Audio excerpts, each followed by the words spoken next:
Hey, what's going on guys? Oscarmini here, and this is apparently my review on the Itel A56.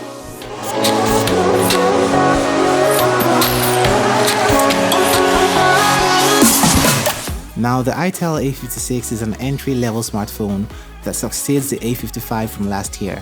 I've had it for about a week now and sure have my thoughts on this device, but before we continue with this review, kindly hit that subscribe button for more awesome videos down here, and without taking much of your time, yo guys, let's get started.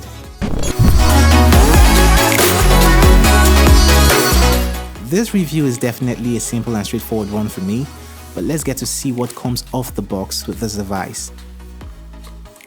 As the custom has been with Itel, we definitely expected a red box, and on opening it, the first thing that catches your attention is a smartphone wrapped in a little plastic bag.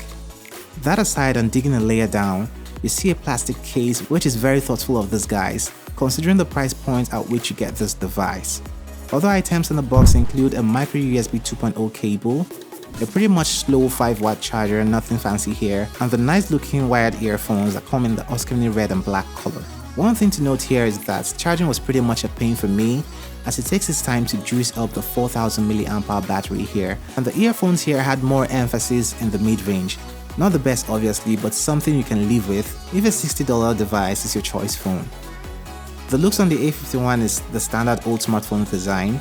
Even though it feels dated for 2020, the device feels durable to hold. You do not get any fancy notch, you still have those large bezels on a 6-inch display.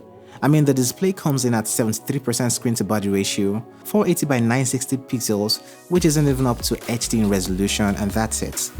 Still talking about the front, you get a flash, 5-megapixel front-facing camera, which also has the support for face unlock feature. The top has a 3.5mm jack port for the earphone. The bottom has a mouthpiece opening and the micro USB 2.0 ports. To the right side is the volume rocker and the power button. Now, to insert your SIMs or micro SD card, you need to open up the rear of this device, which furthermore reveals a non-removable battery compartment, the SIM trays, and the speaker, a rear-mounted speaker in this case. Not my favorite location as it can be easily blocked off. The rear also has the fingerprint sensor, an LED flash with a dual camera setup featuring an 8-megapixel main lens and also a 0.3-megapixel other lens, which is said to be for depth sensing as the device features a portrait mode in the camera app. Speaking of camera, I wouldn't tell you that the Itel A56 has a great camera, as that would obviously be a lie. But what I can say here is that the camera at the rear is impressive when compared to devices in its price bracket. You can get nice looking shots when you have the best lighting conditions and terrible looking photos in poorly lit conditions.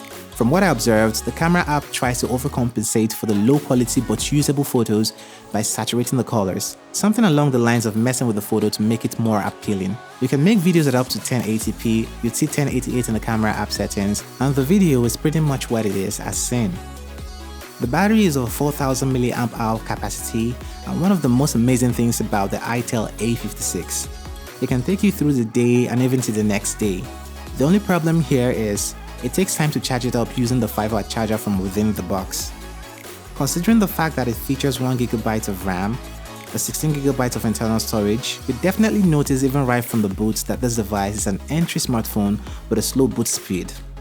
You get the Go edition of Android 9 Pie, and you also get a couple Go apps ranging from YouTube Go, Maps Go, Google Go, and so on that have been optimized for maximum performance on this device. I threw on a slightly tasking game for the smartphone, Subway Surf, and though it was playable here, it definitely did struggle, as you can see from the frame drops and stutters while I played this game. Generally, tasking performance isn't something to consider here. If you need a better computing device, you'd have to up your budget maybe 3 times to get something usable. And speaking of the budget, the Itel A56 retails for $60, which is 20,500 naira, and that's crazy affordable for the target markets. I mean, Itel have their target audience for this device, and at that price point, it seems to be about the best these people can get for the amount. So, would I recommend this phone?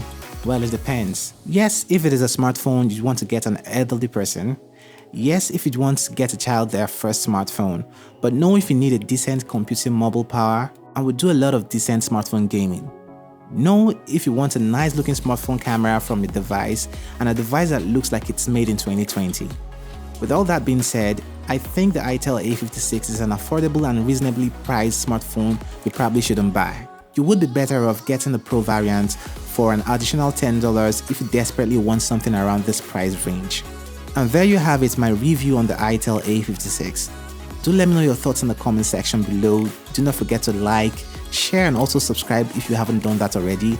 Do not forget to hit that little bell notification icon next to the subscribe button also. Other than that, it's goodbye and I'ma catch you in the next one. Kuridate.